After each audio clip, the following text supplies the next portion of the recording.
प्रणाम गुरु जी। भगवान सुखी रखे। किसके बारे में जानना चाहते हैं? खुद के बारे में जानना चाहते हैं।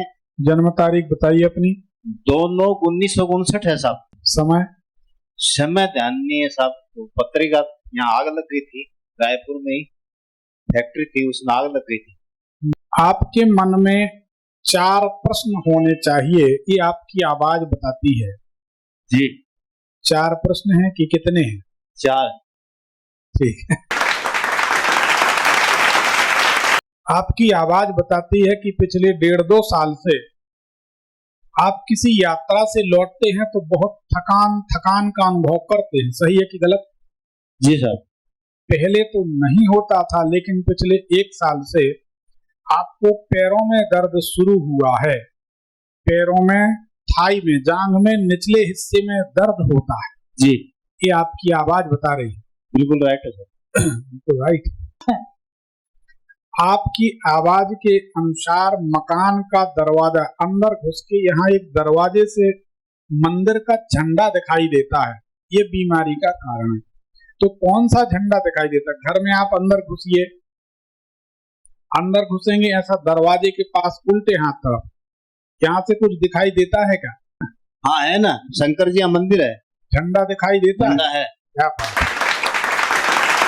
ये आपकी आवाज बताती है कि आपके आवाज के अनुसार अंदर घुस के ऐसे उल्टे हाथ तरफ मंदिर का झंडा दिखाई देता है। जी सर। उसके कारण आपके जीवन में उथल पुथल और परेशानी हो रही है। जी जी जी। अब कोशिश करें कि यहाँ पर्दा लगाए रखें। पर्दा मेन गेट पे पर्दा लगा दें ताकि आपको ये झंडा दिखाई ना दे। इस झंडा के कारण आपको परेशानियां होंगी। जी सर। एक काम बिल्कुल नहीं चल रहा सर, बिल्कुल ही काम बंद। कौन सा काम करते थे? ठेकेदार ये काम करते थे। तो पहले तो कोविड से पहले किया था 9 लाख का काम, उसके बाद में तो बिल्कुल ही जीरो पे रहा। अभी दिवाली से पहले, दिवाली से पहले 2 दिन में टाइल्स का काम किया था, 21,000 के हुआ था। उसके बाद में कोई काम ही नहीं लगा। ये बताएं, आपका भाग्य कहें या जो भी कहें, घर के सामने एक व्यक्ति रहता है जो लहरा लहरा के चलता, जैसे विकलांग कह सकते हैं। ख्याल करें फिर उत्तर दें। घर के सामने कोई पैर से, एक पांव से अपंग व्यक्ति रहता है कोई। अभी जहाँ रह रहे हैं वहीं की बात कर रहे हैं। वहां पे तो एक सरदार का मकान है, वो सरदार अंदर ही रहता है। और अभी 5-4 दिन, जैसे मैं नहीं था 5-7 दिन, तो उसको बाहर निकाले, वो गेट के आगे बैठाता था मकान मालिक। नहीं तो वो अपने घर में रहे चाहे बाहर रहे। हाँ। ऐसा है कि नहीं? है ना, है ना। वही तो हम आपकी आवाज से बता रहे हैं कि आपके घर के सामने कोई विकलांग व्यक्ति रहता है। अब आप एक काम करें। जी साहब।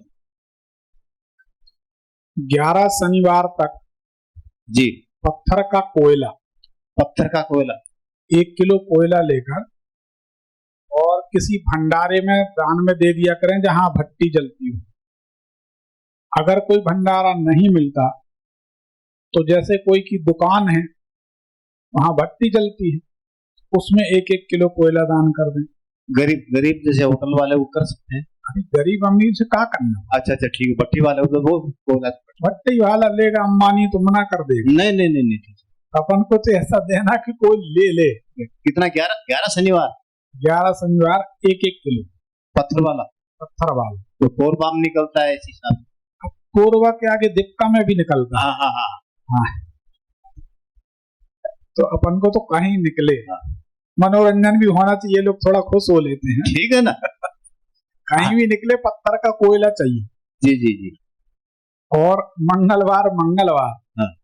मंगलवार के दिन जहां भंडारा होता है, कभी भी मंगलवार को आप भंडारे में कुछ ना कुछ अनाज दे दिया करें।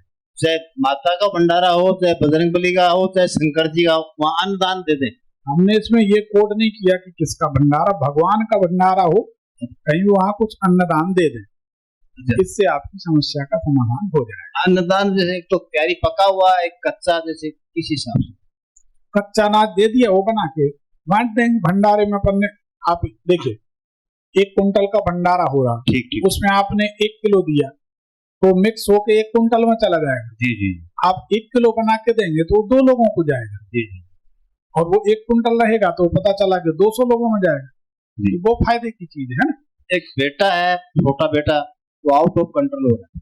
अरे सबके बेटा है।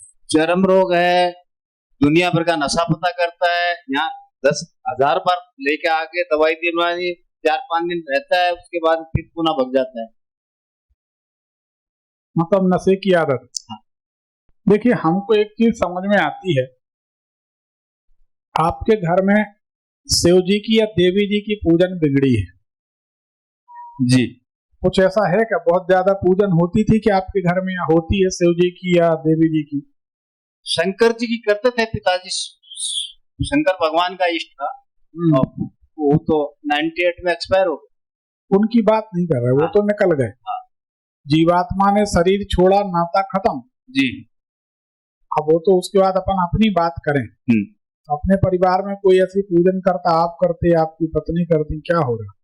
हाँ, वो करती है, भैरव जी पूजा भी करती है, और दूसरी बात माता की भी करती है। भैरव जी की कौन करता? पत्नी? पत्नी। आपकी पत्नी? ठीक है, तो क्या कर सकते हैं। हाँ ठीक है, वो जो कर रहे हैं करने दीजिए, वो तो मानेंगे नहीं। नहीं मानेगी, पत्नी नहीं मानती। नहीं मानेगी। हम इस तलाश में छत्तीसगढ़ आते कि कोई तो कहे कि हमारी पत्नी मानती है। नहीं मानेगी। अच्छा, हम घर से बोल के आते कि रुको हम देख के आते हैं कि तुम ही भर नहीं मानती कि सब नहीं मानती। एक दफा सास का खत्म हो गई थी, तो बैठक लगती है 12 दिन। हाँ। तो वो उसमें पैर सूज गया था। एक दोस्त था मेरा इंटेलिजेंस में, तो नब्ज देख के बोल दिया था, कैल्शियम की कमी हो गई, 1 पाव नींबू पी लो, सब्जी में खा लो, कैसे ही पी लो। नहीं मानी, डॉक्टरों को दिखा गया कि 2-3 दिन क्या है कि सब 5-4 हजार लगा के लास्ट में 1 पाव नींबू ला दो, शिकंजी पी और हो गया। देखो सही बात ये है, अगर महिलाएं ना हो तो समाज का बहुत बड़ा तबका भूखा मर जाए। ठीक है ना, क्योंकि हमने ऐसा देखा है, अगर डॉक्टर ने कहा कि सोनोग्राफी करनी है तो पति की क्या, परमात्मा की नहीं सुननी, सोनोग्राफी होनी, डॉक्टर सामने ही बोलता सोनोग्राफी कराओ। ठीक है ना। तो ऐसा है, तो बाजार में जितने खर्चे महंगे सस्ते सामान बिकते हैं, वो महिलाओं की अनुकंपा है, कृपा है व्यापारियों के ऊपर। तो ये लड़के के बारे में कोई दया दृष्टि करो ना। अब इसमें दया दृष्टि यही है कि आप गुरुवार के दिन केला दान करें, गुरुवार के दिन केला ना खाएं, तो आपका लड़का सुधर सकता है। ठीक ठीक, पर्ची निकालें। धन्यवाद।